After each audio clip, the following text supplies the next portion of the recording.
Imagine que dans 7 jours exactement, les gens autour de toi te regardent différemment.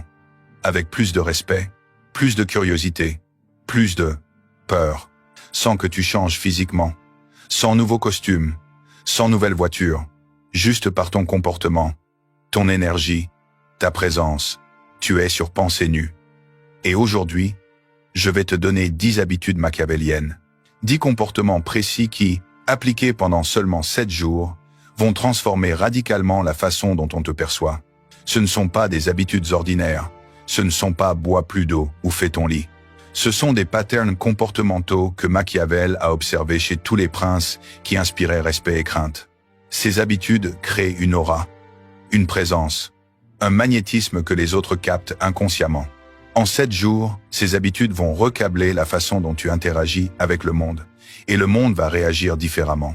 Certains vont te trouver plus intimidant, d'autres plus fascinant.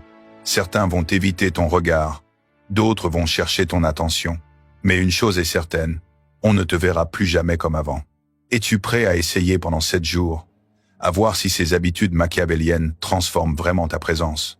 Alors écoute bien, parce que chaque habitude que je vais te donner doit être appliquée consciemment, quotidiennement, pendant 7 jours minimum. Commençons. Première habitude. Pendant 7 jours, réduis ta parole de moitié. Machiavel observait. Le prince dont les paroles sont rares commande plus de respect que celui qui parle constamment. Voici l'exercice précis. Avant de parler, compte jusqu'à 3. Toujours, même pour des commentaires banals. Quelqu'un pose une question? 3 secondes avant de répondre. Tu veux faire un commentaire en réunion? 3 secondes de pause d'abord. Pourquoi ça marche? 1. Ça élimine automatiquement 50% des paroles inutiles. Les commentaires impulsifs, les blagues moyennes, le remplissage social. 2. Ça crée une densité. Quand tu parles enfin, c'est après réflexion, donc plus pertinent. Les gens écoutent plus attentivement. 3. Ça crée un mystère. Les autres se demandent ce que tu penses. Ton silence devient intriguant. En 7 jours, tu vas remarquer. Les gens commencent à te regarder différemment en réunion. Ils attendent que tu parles. Parce que quand tu le fais, ça compte. Challenge. Si quelqu'un te provoque pour te faire parler, reste silencieux, regarde-le calmement. 3 secondes. Puis change de sujet ou éloigne-toi. Ce silence face à la provocation est dévastateur. Ça communique. Tu ne mérites même pas ma réponse verbale. 7 jours. Parle moitié moins. Observe l'impact. Deuxième habitude. Dans chaque interaction, maintiens le contact visuel jusqu'à ce que l'autre détourne en premier. Machiavel écrivait « Le prince qui baisse les yeux, le premier a déjà perdu ». L'exercice. Quand quelqu'un te parle, regarde-le dans les yeux. Stablement, calmement, sans cligner excessivement. Ne détourne jamais en premier. Attends qu'il le fasse. Ça va être inconfortable au début. L'instinct te pousse à détourner, à briser l'intensité. Résiste. Pourquoi ça marche? Le contact visuel prolongé établit la dominance. C'est un signal primal. Dans le règne animal, celui qui maintient le regard domine. Chez les humains, c'est exactement pareil. On l'a juste habillé de politesse sociale, mais le mécanisme primitif fonctionne toujours. Quand tu maintiens jusqu'à ce que l'autre détourne, tu viens de gagner un micro-conflit de dominance, inconscient, mais réel. Après quelques jours, tu vas remarquer, les gens deviennent légèrement nerveux face à toi. Ils évitent ton regard, ou ils te respectent plus. Exception importante. Avec les supérieurs hiérarchiques ou dans des cultures où le contact visuel prolongé est agressif, adapte. Regarde fermement, mais détourne stratégiquement après avoir fait ton point. Le but n'est pas d'être agressif, c'est d'être stable, ancré, présent. 7 jours. Ne détourne jamais le regard en premier. Troisième habitude. Ralentis tous tes mouvements physiques de moitié. Machiavel observait. Le prince agité révèle son anxiété. Le prince lent révèle son contrôle. L'exercice. Pendant 7 jours, fais tout à mi-vitesse. Marche plus lentement. Assieds-toi plus lentement. Prends ton café plus lentement. Quand tu dois bouger ta main, fais-le délibérément. Lentement. Comme si chaque geste était intentionnel. Pourquoi ça marche? Les mouvements rapides signalent l'anxiété, le stress, le manque de contrôle.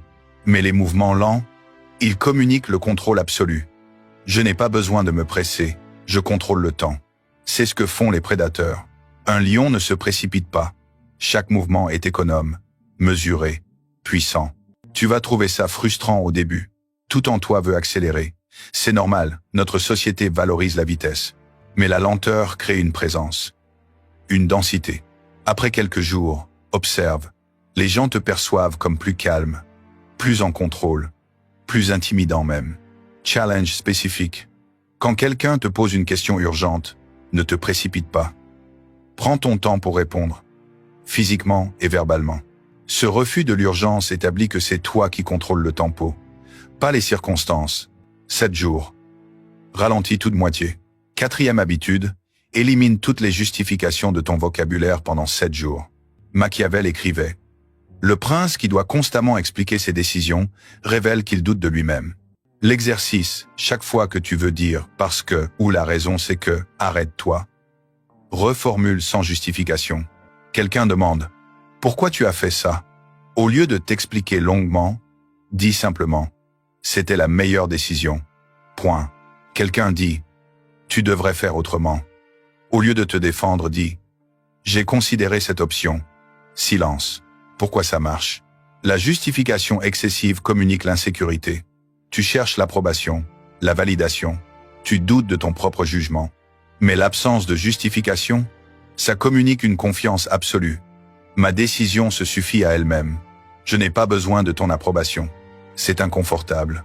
Tu vas avoir l'impression d'être impoli, de manquer de transparence. Résiste. Ce n'est que 7 jours. Exception. Quand ta justification apporte une vraie valeur pédagogique ou informative à l'autre, partage-la. Mais comme un cadeau, pas comme une défense. Après quelques jours, observe. Les gens arrêtent de questionner tes décisions. Ils acceptent plus facilement. Parce que ton absence de défensivité communique que tu sais ce que tu fais. Challenge. Si quelqu'un insiste lourdement pour une justification, réponds. Je comprends ta curiosité. Ma décision reste inchangée. Puis change de sujet ou éloigne-toi. Cette fermeté polie établit des limites claires. 7 jours. 0 justification. 5e habitude. Pendant